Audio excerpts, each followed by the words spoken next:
Rightio, good people. Welcome back to another episode of Podcast with Pari. What a day, Fred. What a time to be alive. We're so happy to be here. Today, we're joined by the beautiful Kelly Gazi, who's just a star, and we're happy to have her here. But in line with the show, well, get excited for what's to come because we've got some good chats lined up, all right? But just in line with the show, thank you for supporting Podcast with Pari. You know, please carry on supporting, carry on liking, sharing, subscribing, because it goes so far for us, you know, and it's your support that keeps us going. Give us guest recommendations, who you'd like to see on next, some people you find interesting. It's all very important to us.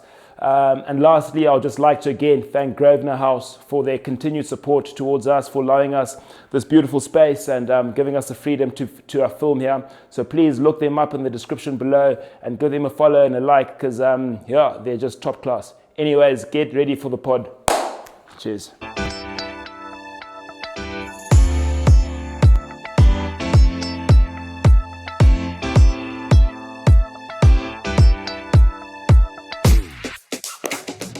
Righto, we're sitting here with Kelly Gazi, the lovely, the caring, the passionate, the cooking Kelly Gazi. And Kelly's been kind enough to join us today. Kelly, welcome to the show. Thank you for having me, Pari. It's so good to have you here. You're looking great, loving the leopard and the hat. Thank you. I wish you could see her ushi as well because the shoes are great. You know, you've just turned it on. You're looking amazing. Well, you know, I had to get dressed up for the occasion. It's a big occasion. It is a big occasion. You mustn't take this lightly. You know? You're on Podcast with Pari, you know, so don't take it lightly. But cheers. Well done. Cheers. Thank you for having me. And thanks for coming. Kelly, for the people that might not know you out there, or know exactly what you do, I'd love for you to just sort of start by maybe giving us a very quick intro of who Kelly Gazi is. I'm quite a rambler, so I'll try my best. Okay. So I think there's kind of you to say who might not know me, but I think there's a few people that don't. I'm born and bred in Zimbabwe, from Bulawayo. I think my biggest thing that I'm most passionate about is my food and my cooking. I have a business. I showcase African style cooking on the fire. Everything I cook is over the fire. I have a team of women that work for me and we travel around Africa just creating authentic experiences, cooking over the fire in any remote destination we can. I pride myself in being a woman-only business. I think there's enough jobs out there for you guys. Do you reckon? Yeah. I think we're going to touch on that later because we're getting to a point where I don't know why men just feel like we've got all the opportunity, but also there's opportunity for women as well. No, I'm kidding. I'm not that staunch, but it is just, I think, a particular industry that is lacking, I believe. Yeah. With not enough, you know, female influence, and I feel really strongly about this because this doesn't kind of hits better when you are, you know, a woman in the camp. You're bringing such a different flair to things, things that maybe are not as important to, you know, let's say a man and things like that. And it just brings another dynamic to it. And I think that it works. It really does work. I mean, I've had lots of guys contact me and ask for a job, and it's always so hard to say, listen, you got everything, but it's a woman-based business, baby. Yeah. So that's kind of my baby and my pride and joy in the later years. I've been fortunate enough to be on MasterChef South Africa. Okay. That was a couple of years ago. I think it was about 2012, 2013. And then, you know, off the back of MasterChef, I was so lucky to get quite a bit of airtime. And from that airtime, between a production company and myself, we produced a cooking show. We did 3 seasons, Callie-Anne Cooks Into the Wild. Went over to Cannes, they picked it up, ITV bought it. You went over to Cannes in Australia? Cannes in France. Cannes Film Festival. Right, okay. The MIPCOM. Okay. Kind of the documentary, reality TV, that kind of content. And they picked it up, ITV, which was pretty epic. And since then I've done a book. I want to say cookbook, but I also want to say coffee table lifestyle book. Okay. It's huge. And it's called The Love Affair with Food in Africa. Wow. Yeah, and it's got some real, typical Zimbabwean recipes in there. Sadzane muriru, there's chicken feet, and then there's obviously some other stuff. So stayed true to myself and stayed true to what I used to eat with gogo at the back and what my dad used to cook with me in the bush, like just a little bit of a story as to how I kind of got into this love for food in Africa, Which is, you've done very well to describe yourself in a minute or less. I think. Well, there you go, folks. There's the podcast. Thanks for tuning in. There's that's Kelly. That's Callie-Anne for you. No, but thank you for that intro. I think I think there's definitely a lot to touch on in that. Throughout this podcast. Where I'm going to start is obviously the beginning. As you said, you're born and raised in Zim. Bulawayo girl, eh? Mm-hmm. Skies. So born and bred, went to school in Skies. Went to Whitestone Junior School. Yeah.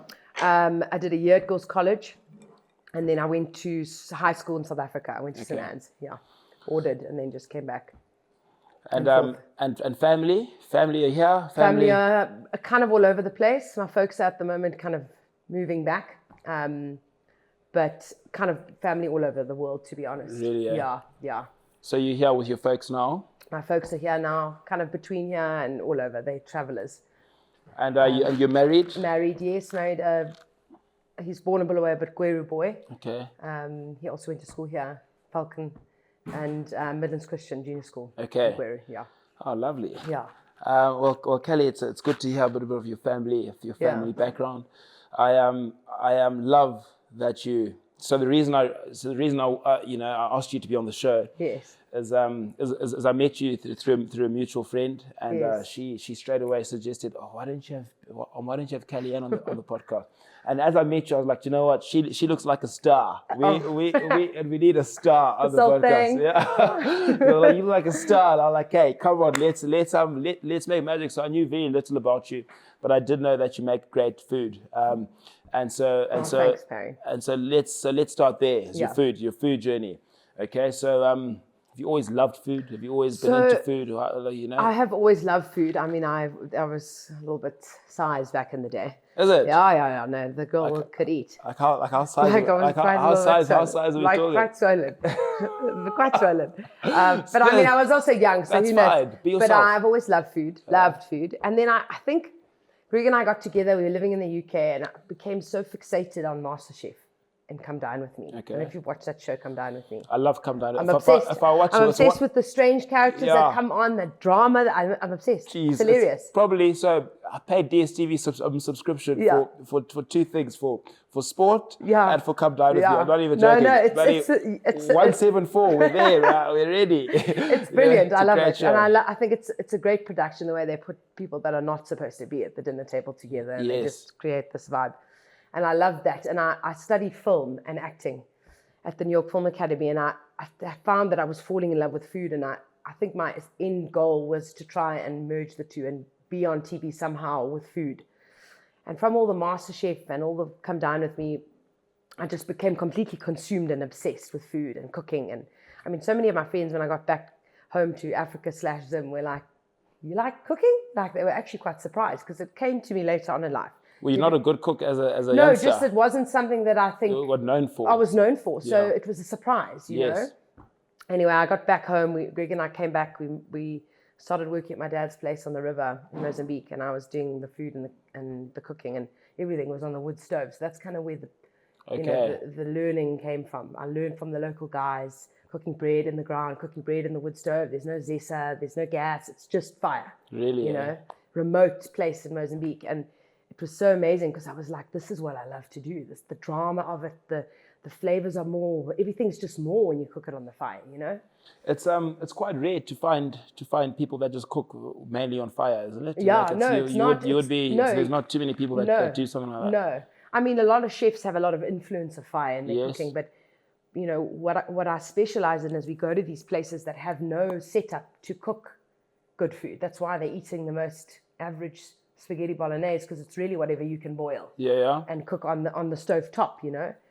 So it brought such an excitement to me, actually, because I realized there was something here that I could that you can work with. Yeah. And so when you get to a place like that where there's nothing, remote, remote. do you just improvise? Completely improvise. Okay, so tell me what a stock standard setup looks like when you get somewhere.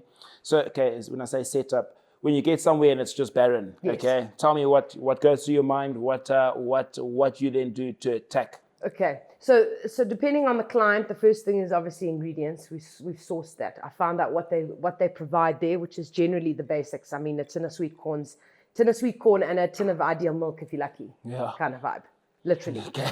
And whatever is locally available, chorms, tomatoes, onions, the standard.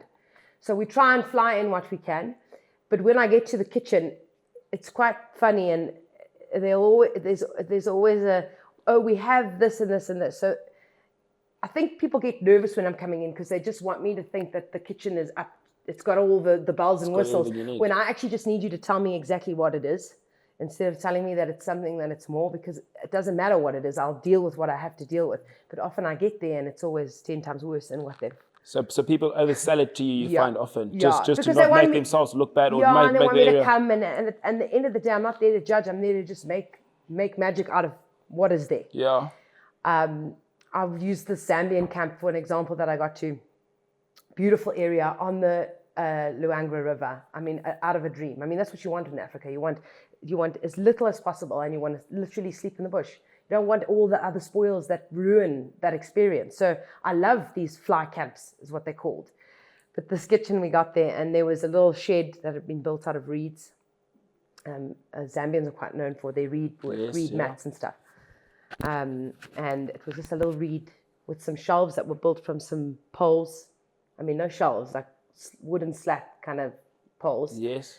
And I remember arriving there saying, and this was one of my biggest clients. And I remember arriving there going, okay, so where is the stove top? Where's the wood stove? And I mean, I can speak a little bit of broken Shona. It's not great. My chilaps is actually quite great. Your chilapa. Yeah. But I mean, in Zambia, they don't know any of that. So I mean, now I'm trying to ask them, and then they're looking at me going, "This white girl, what is she doing in this place?" Anyway, they take me around the corner, and there's the oven, and it's a hole in the ground with a piece of simbi to cover the hole. Chete, that's all. That is it. So I'm like, okay, so we had a wood stove apparently, and all these other things, and which is fine. And that's what I cooked in for 21 days. You cooked in a hole with hole in the ground, and fire with grids on top. I'm so curious to know like how. I mean, if there's a slideshow part of this show, yes, I can send some photos. Yeah, I mean, and it's not stressful or upsetting to me, because it's just like, this is why I'm here. This is why I've got to do this. This is why my girls have got to do this. They go to these places and they make magic, and the operators are happy because they've got someone that rolls in and they make it work and make the clients happy without it being this. But you don't have a blender, and you don't have a Thermomix, and you don't.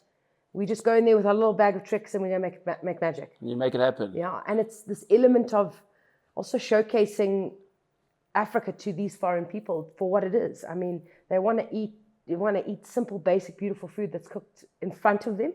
You know, it's a show, and it's fire, and it's when people are coming there, they're not expecting a 5-star cuisine, but you manage to make with what you've got as close to 5-star as possible. Yes, absolutely. Is that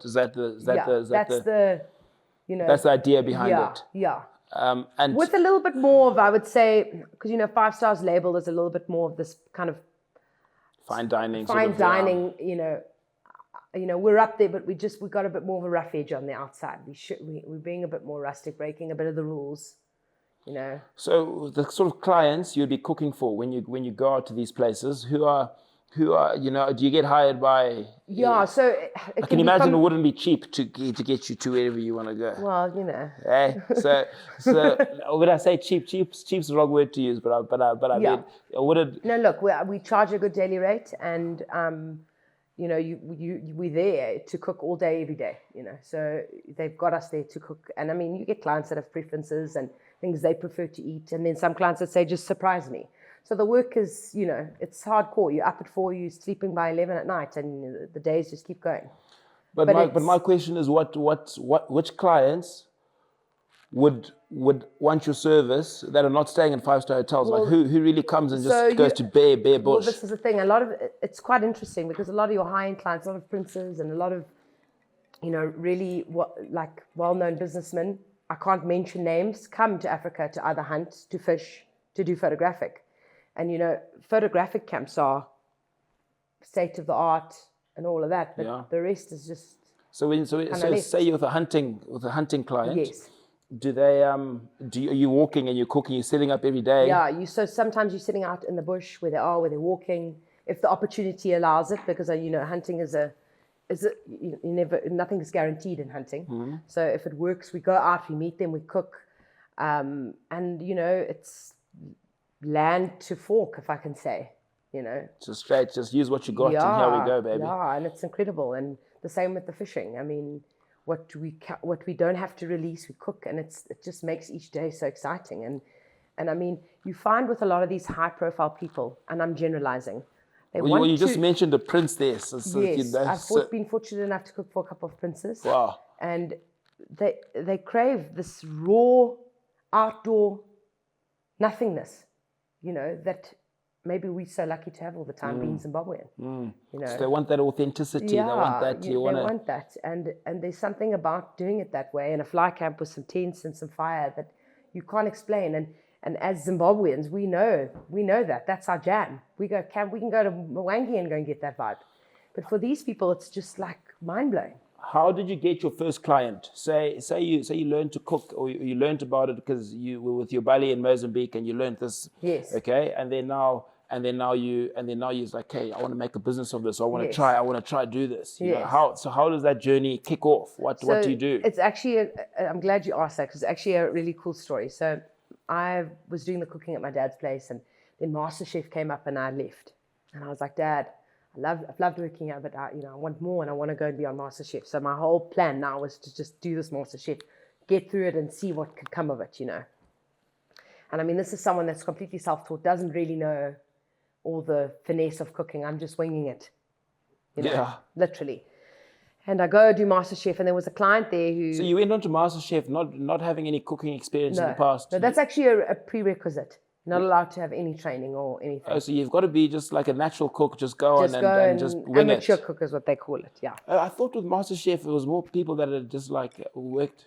So there's two kinds. MasterChef, the professionals, and then MasterChef. So the professionals are chefs that compete. Okay. MasterChef is just home cooks. Is it? Amateurs. No training, no nothing.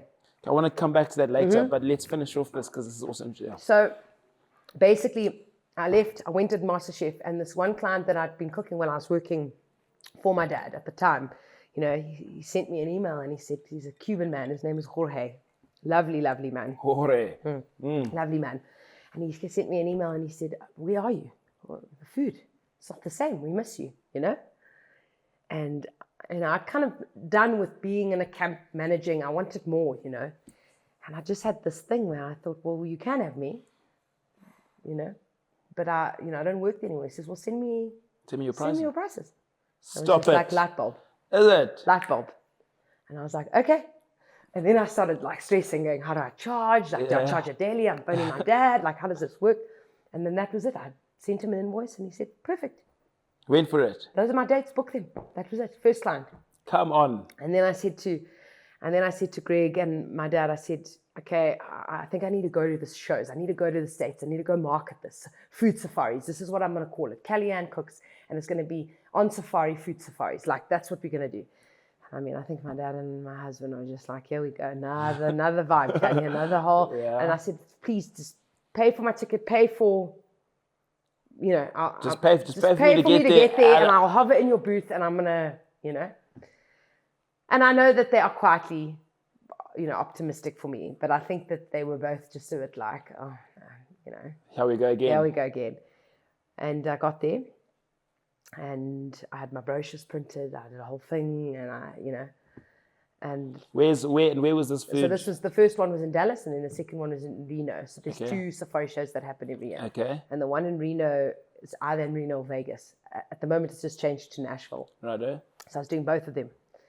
And yeah, it was. And did it blow up from there? No, it was incredible, Pari. Did it? Like and I mean, I'm a confident person, so I was going to those operators and saying, "This is what I'm providing," and I was any clients of my dad's, giving them a brochure. Do you want a private chef? I mean, I was selling it, and it just went. Did it take off straight away? It took off straight away, and that's when I realized that I couldn't do it on my own, because I had 6 or 7 safaris back to back, and I was like, I'm never going to actually see my husband. I can't do this. I can't do this alone. So that's when I started to slowly, get girls that loved the bush. I was like, let me do women. Are they local women or local in Africa? So when I say local, Zimbabweans, I've got some Zambian girls in my book, some South African girls in my book. Because obviously safaris happen all over Africa. All over. Okay, so it started off in Zim because I've got people I know in the industry and trust, and there's quite a lot involved. I can't just bring on someone and then they just go and make a plan. Yeah. You can be the best chef in the world, but I put you in a kitchen in the bush and you will be like... You'll struggle. No, there's no plan, because you don't have your spoils. You don't have your Thermomix, your blender. You got to make mayonnaise with a whisk. You can't do all the things that you would do in a kitchen. You've got to have an open mind, and that's where it took a lot of trial and error to realize that.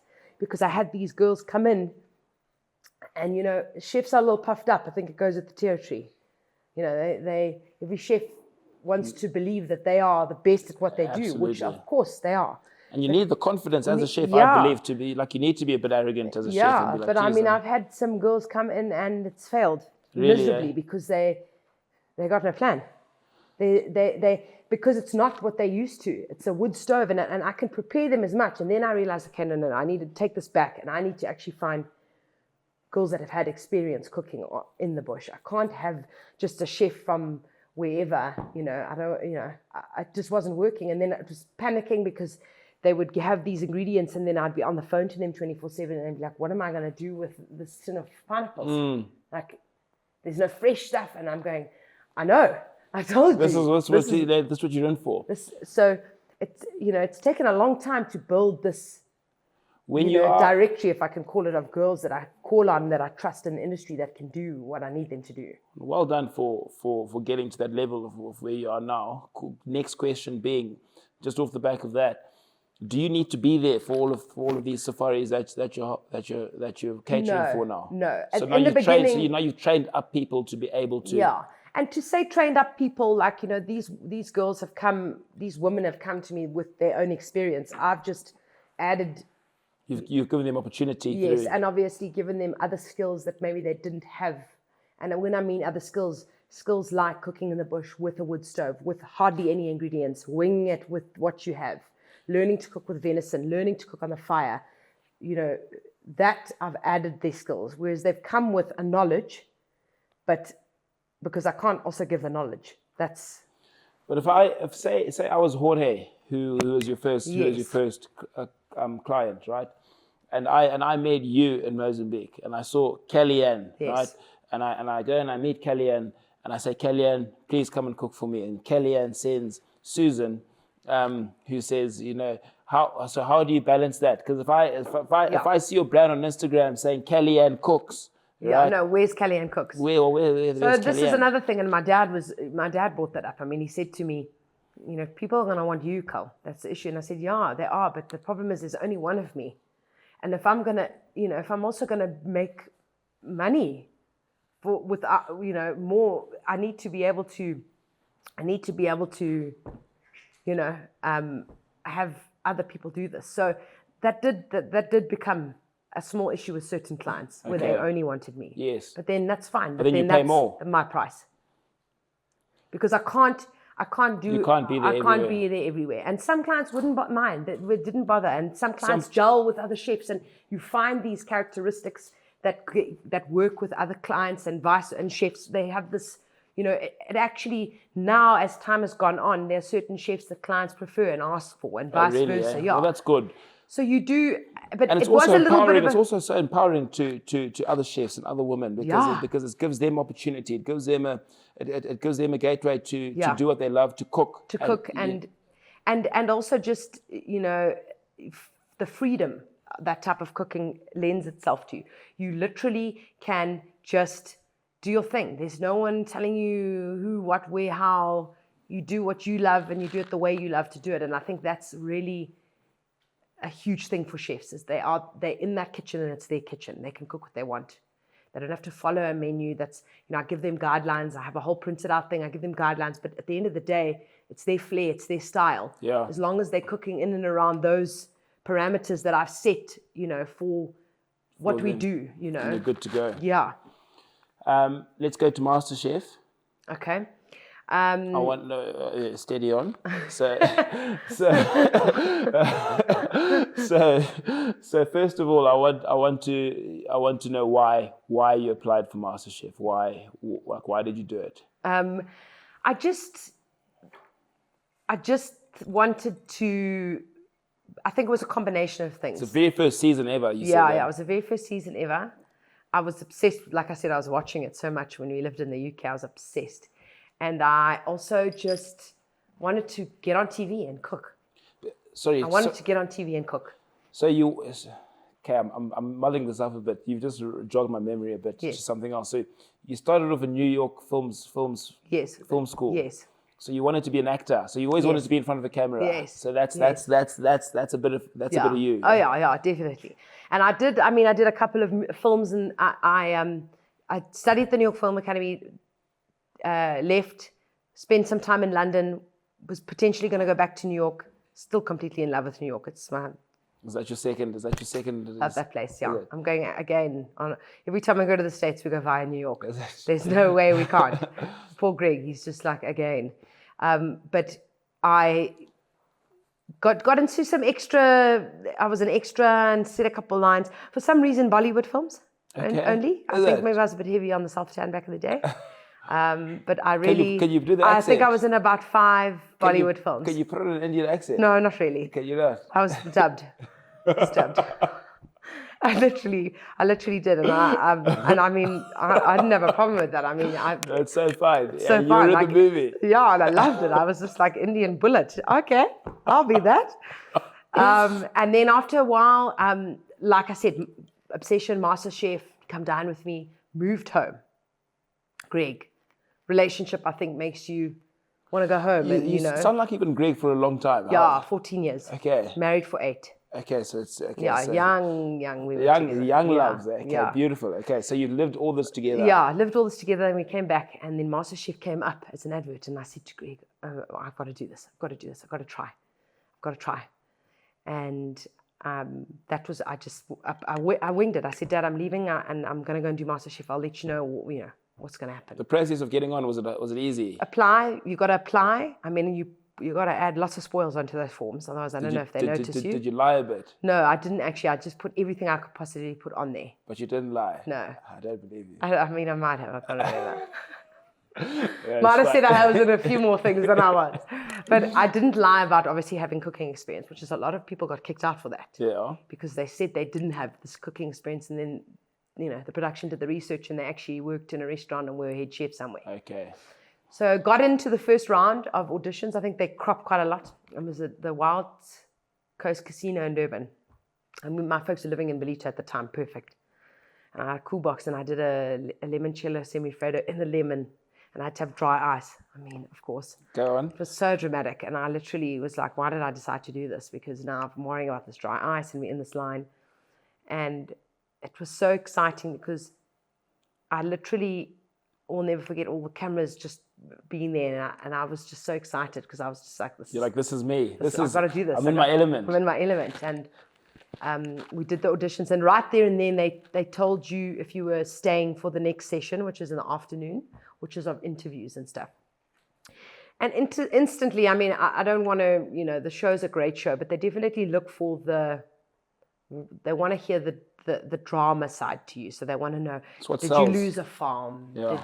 You're a Zimbabwean girl. And it was quite difficult for me because I haven't.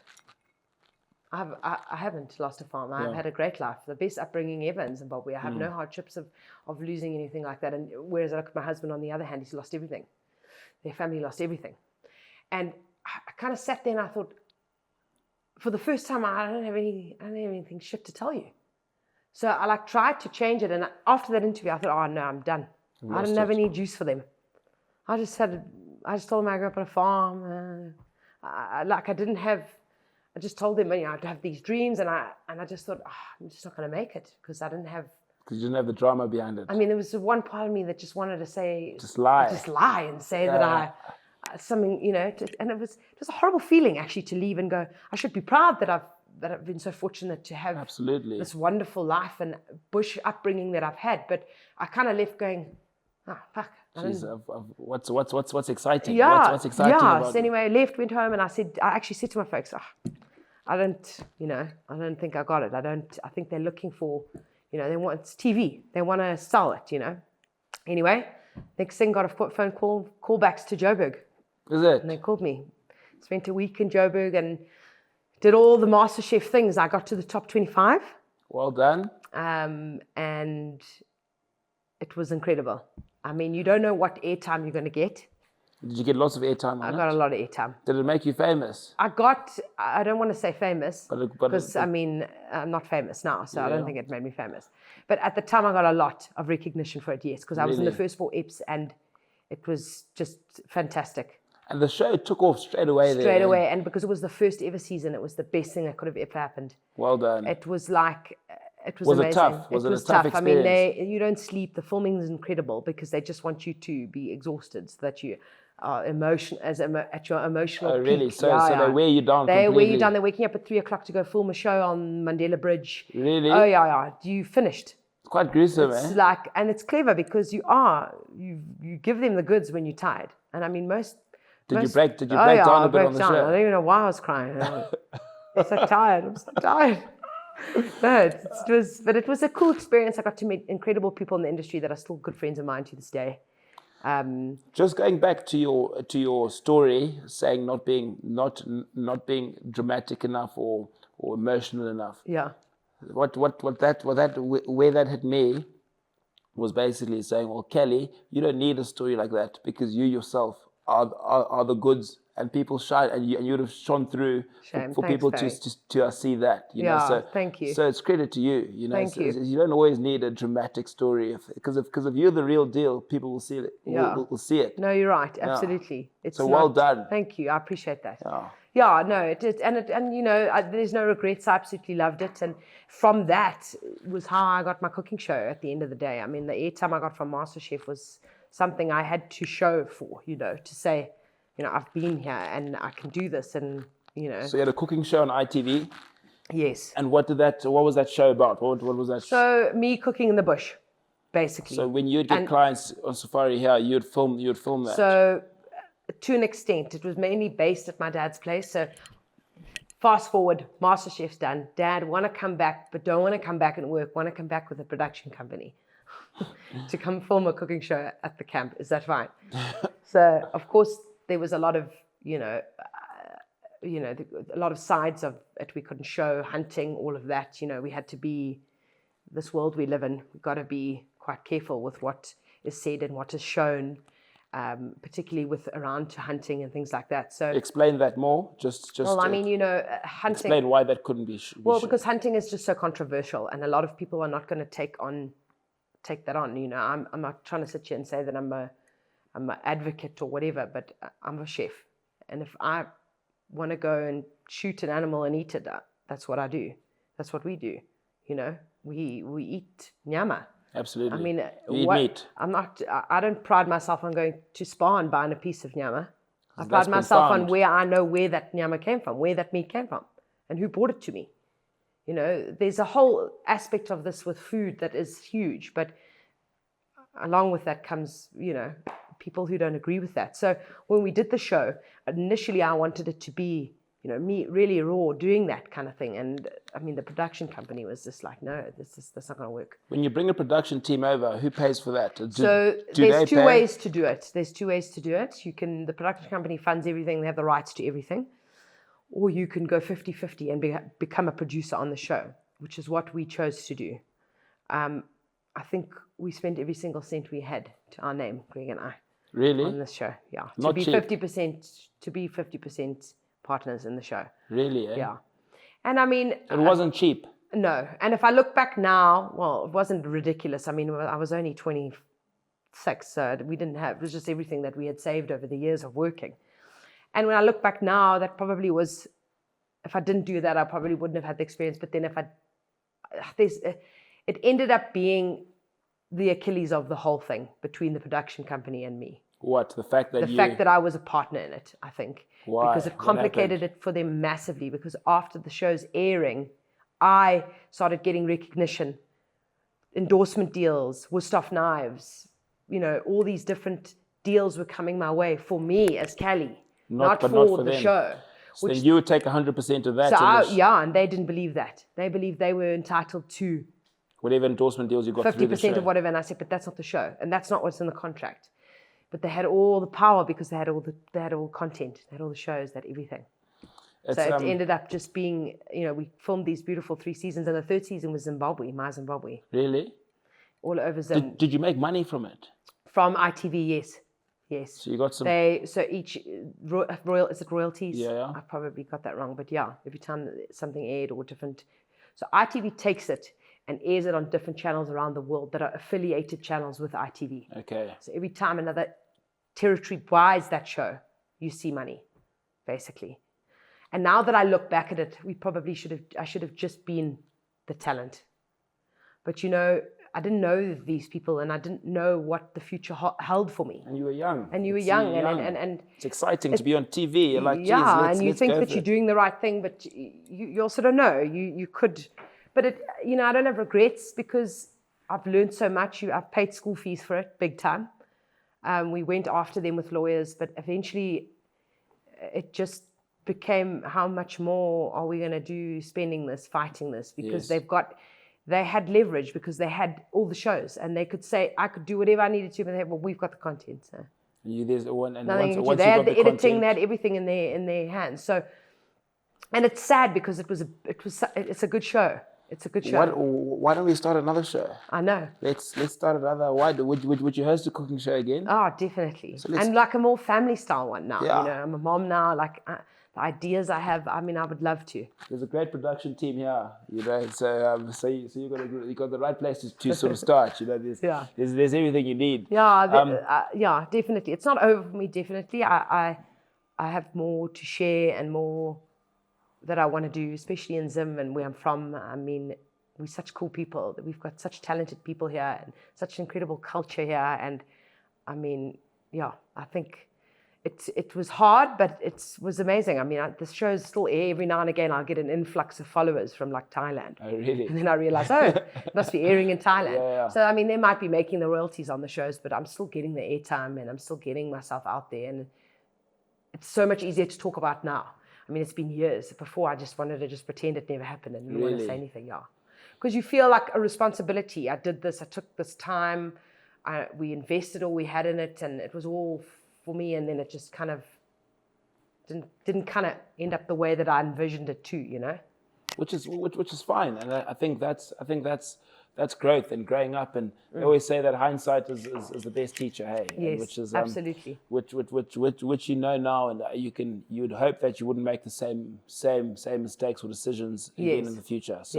So that's Gucci, just carry on and start another rockstar show, and do it in Zim and empower people in Zim, Exactly, 100%. I think there's so much that's not being done in Zim, and there are people now coming up and starting to like try different pockets and different areas, and like that's so exciting, It's what we need for our countries. We need people like Callie-Anne coming back and saying, "Frick, let's have a crack at it," you know. And what if opening a restaurant? That's a huge thing on my bucket list. But the type of restaurant I want to open, it's look, I'm actually making excuses. I need to stop. It's the time, dedication. The thing about restaurants is it's all very well and good that we have these restaurants, Pari, but you've got to be able to be there.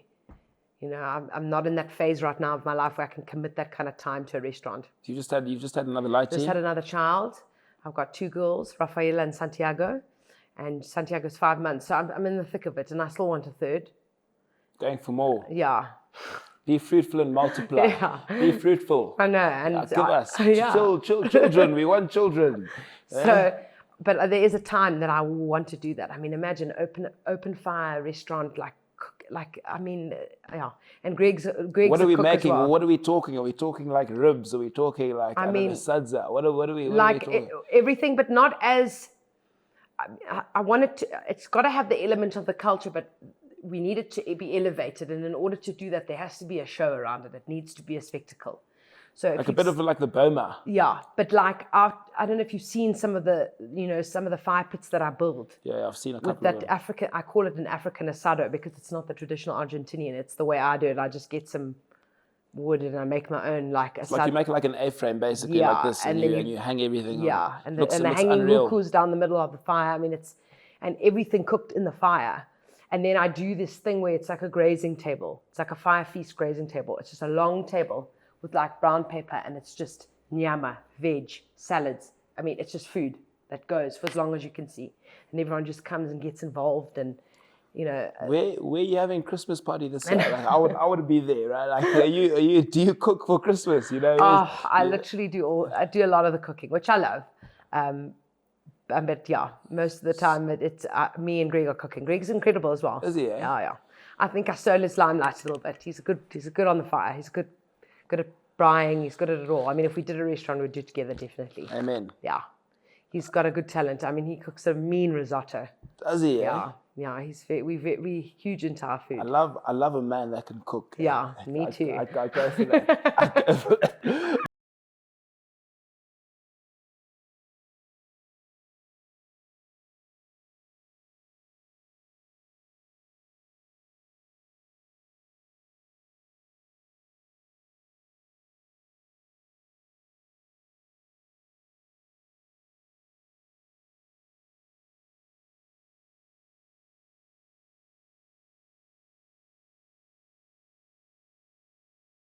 Production team to invite guests or people that we wouldn't know. Random. Yes. That's better. Because then, 100%. then you're not prepped. You just don't know who's going to walk through the door. I think that would be epic.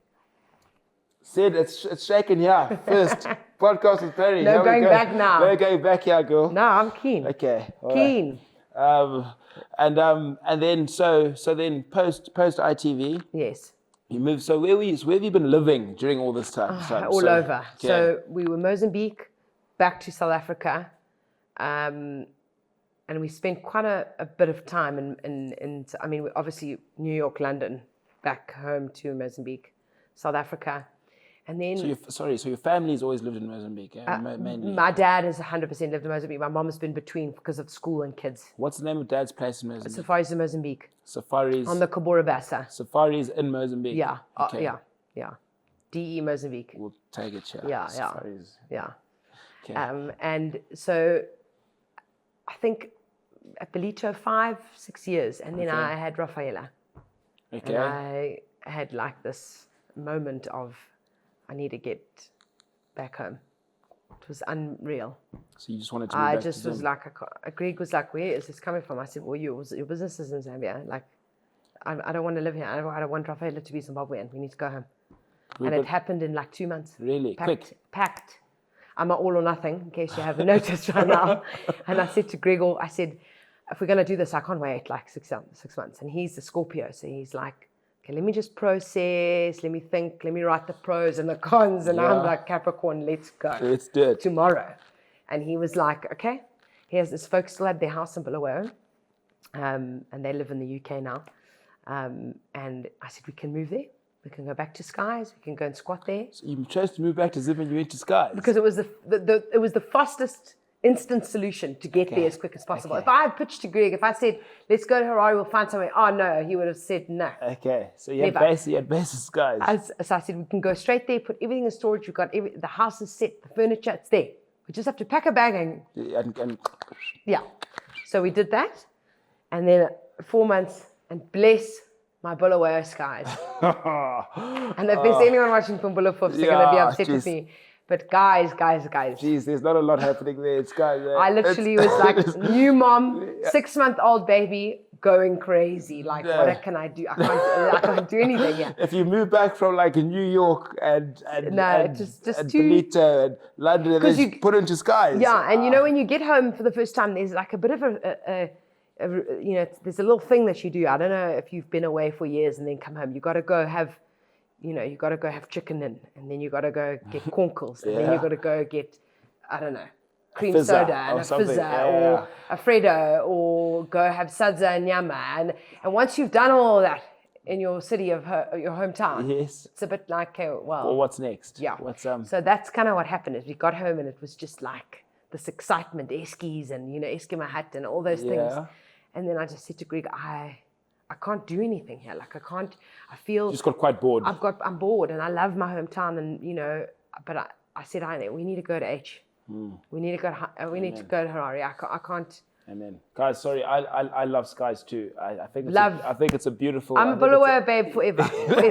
But at the moment, it's just, I'm still craving entrepreneurship. I'm not new people, new ideas, and vibes, And Bulawayo and Harare, it's one of those things where we just live such a different lifestyle. Yeah. Harare is so individual in the way that there's so much happening, the hustle, the bustle. It's actually remarkable. I mean, people that have been to Zim and haven't been to Harare are always like, wow, there's so much shit going on here. There's so much. It's you don't realize it. So I pitched it to Greg and I said, we're going to go to Harare. I found a place we can rent, fully finished, 6 months. Let's go. And I have to be that way with him, otherwise he starts picking at everything. So we did it. We left the house in Bulawayo as it was. We took what we needed and we got here. And then the plan was maybe to look at going to Zambia and move to Solwezi where my husband's business is. And we got to Harare and I said, right, if he wants to go. Did you know lots of people here? Yeah. Yeah. School, just growing up. Lots of Bulawayo peeps that used to live in Bulawayo now live here. Yeah. And Greg said, he came back from, I think, one of the trips and he just said, we're going to have to stay here. And I said, I know, it's so deadly. So you fell in love straight away. Love instantly. I was like, this is it. This is welcome, where I need baby. to be. Welcome to the bright lights of Harare, Zimbabwe. Welcome. It's good to have you. Thank you. I love it, yeah. And that was that. And it was insane though, Pari, because when I had Rafaela, it was like this maternal instinct. I've gone to high school in South Africa and I've loved it. It has been a great place for me. And I've gotten so much opportunity from being there. But the moment I had my daughter, I could not help the feeling. And I didn't care. I just wanted to pack and come back. Really, eh? Yeah. And it's been the best decision. I literally absolutely love living here. I love the people, the place, the everything, the vibes. And you've done you've done a cookbook now. Yes. Kelly-Anne? Yes, I've done a cookbook. And so you said it's like it's like a coffee table book, like a lifestyle book. It's got a little bit of my upbringing in the bush. Okay. It's got a lot of photos of that. Got some good recipes and stuff. Good recipes, some really local ones that I grew up eating as a child in the bush, and then a lot of creative ones where I've found influence from all the places I've traveled. What's the book called? Love Affair with Food in Africa. Love Affair with Food in Africa. Yeah. Okay, Love Affair. Shall we? Yeah. Shall we do like a giveaway? Yeah, definitely. Shall we? Definitely. Shall we do like a cookbook giveaway? Yeah, okay. Absolutely. Let's let's look at how, I don't know how we'll do it, but let's find a way to do it. It's a brilliant idea. You don't have it here by any chance? No, I don't have it here, but I do have copies, so we can easily do that. Okay. Well, I'll sign a copy. Here we are. And we can do a giveaway. So we'll do a giveaway of a cookbook. Sorry, the name's already slipped me. A Love Affair with Food in Africa. Love Affair with Food in Africa. Yeah. Okay, we're gonna do a giveaway and that's exciting. Yeah. And so when did you get the book out? So this, I think it was 2018, 19. Okay. Yeah. 18. Would you do another? Absolutely. So I had the option to publish with a publishing company. I'm not going to say who because I just... Still in there. Yeah, but I chose not to go with them. They wanted to make it this small and obviously change the cover, because it's expensive to print. But I went and self-published on my own and it's about this big. And it's got the glass cover, leopard on one side, zebra on the other side. I mean, it's huge. And I found a local printing company in Belito that were like, well, let's do this thing. I gave them advertising and we did it and it was the best thing ever. If I did it again, I probably want to publish through a publishing company, but maybe now that I have this book, they're not going to, I think it's always a wild card whether your book's going to do well. So they always present you with a more low-cost printing method. Yeah. But I just wanted it to be bold and big and mine. It wasn't really about anything other than I wanted it Just to make it your own. Yeah. So definitely we'll do another one. And lifestyle, travels. I mean, the places I've been able to see. I mean, I've traveled to some incredible countries in Africa from what I do, and I have so much I want to share, and the culture. Where's probably the best place you've been to in Africa outside of Zim? Outside of Zim, probably the Congo. Congo. Yeah. Jeez, what would that have been The like? DRC. It was unbelievable. The Congo. I did a guerrilla trek there. Is it? Yeah. In the Congolese forest. Were you cooking as well? Yeah. It was unbelievable. That's sensational. And the people, I mean, are just so different to what we know, and their diet, the way they eat, the way they cook, it just was so incredible. And they're all French speaking. I mean, it was just sad, devastating, but beautiful at the same time. Yeah. To have these people that are so happy and have so little. And it was just an incredible experience. And to see the gorillas in the forest good on you. and meet the tribe of, what are the small people? I've just gone blank. Pygmies. Pygmies, okay. We went gorilla trekking with pygmies in the forest. It was the most unbelievable thing. I've never. The next time you do something exciting and you need a sous chef. I know who to call. Yeah. You know who to call. Yeah, that was probably the most incredible place I've ever been to. Definitely.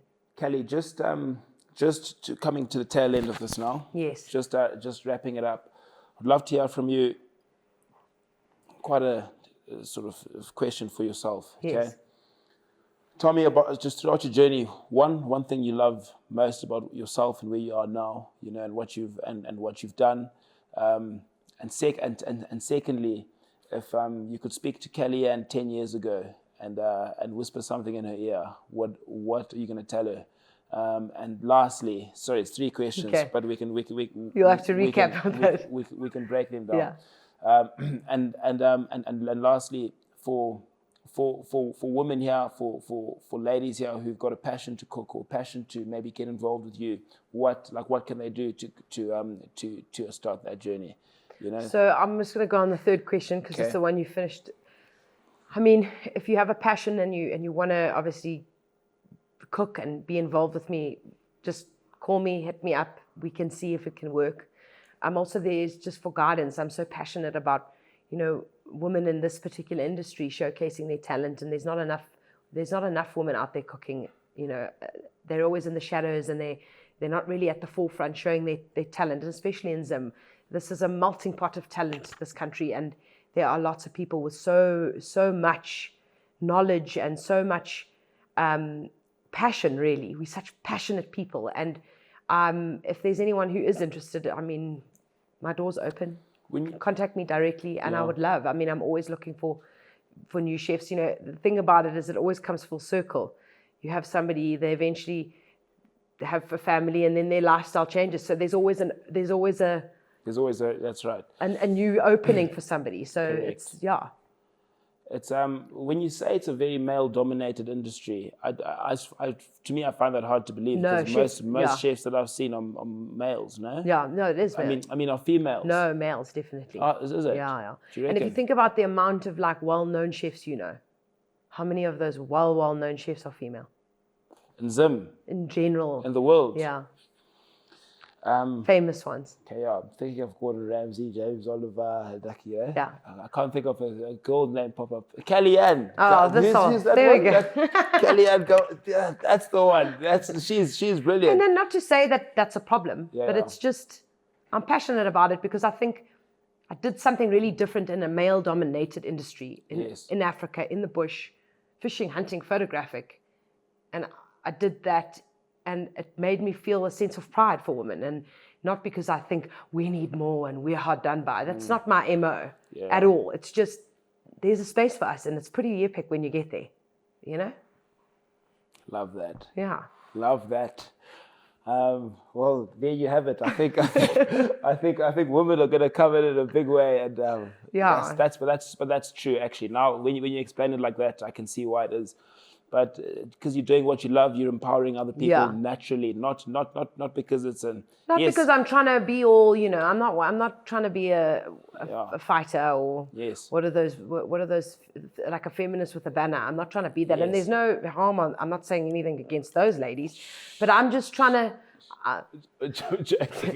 gonna get me into shit here, Pari. But I'm just trying to, I'm a woman and I want to try and do cool, great things, and we can all do it. And once you there's enough room for everyone, for men and women, and the pie is big enough for everyone to eat. Exactly, and just challenge the places and the spaces that you do it in. Correct. Correct. And then you asked so 10 years ago. 10 years ago. What are you whispering into Callie-Anne's ear 10 years ago? That this is the journey. It's meant to be this way. Because I look back now and all the different ups and downs, I couldn't be happier with the results and where I'm at now. Age is a great thing that we're all afraid of. But let me tell you, with age comes wonderful experience, wonderful chapters of your life. You grow, you learn, you create more. You go back and look at those mistakes, and then you do things again and you do them better. I would literally say to myself, this is the journey. Just go with it, And what are you most proud about for yourself today? That's such a hard one to make in one. But probably being a mother. There's no greater thing in this world than bringing a little human into this world. And I never thought I would say that, because I think I put kids off for so long. Every time Greg was like, maybe this year, next year. I mean, we were together for so long before we had kids. But being a mother is a great thing. And from being a mother, I can still do the things I love, like food. I have a baby food range here that I sell in Harare. And there's so much more I want to do in this role of being a mother, because I think but when you become a mother, that means you can't do what you used to do. Actually, you can do more. You can do way more. And I'm incredibly proud of that. Definitely. Well done. That's why you want a third. Definitely. That's why you want to just keep them coming. That's why you want to keep them coming. Kelly, I think you've been amazing, and it's so great to hear your story and your journey, and all the exciting things that you've done from MasterChef to cookbook to your own show, to being a mother, and congratulations from about all the above. Thank you, and thank you for having me. This is such an awesome platform, and what you're doing is so cool for us in Zim. I love it. Well, I will come again anytime. Please do. Yeah. And please just look into your camera here and just tell people to like, share, subscribe, and follow Podcast with Pari. Just into this one. So if you've been watching, please, guys, you got to like, share, subscribe. Shout out to Grosvenor for having us here. Let's get the views up so we can get this pumping. Amen. It really is pumping, though. But thank you for having me, and hope to see more. Amen. Ladies and gents, Callie-Anne, Gavazzi, what a great guest, and thank you so much for coming on. We appreciate your time. This is our time here today. Like Callie-Anne said, like, share, subscribe, do all that good stuff. All right, cheers, ciao, bye. Cheers, Pari. Well done. Thank you. Thank you. That was unreal.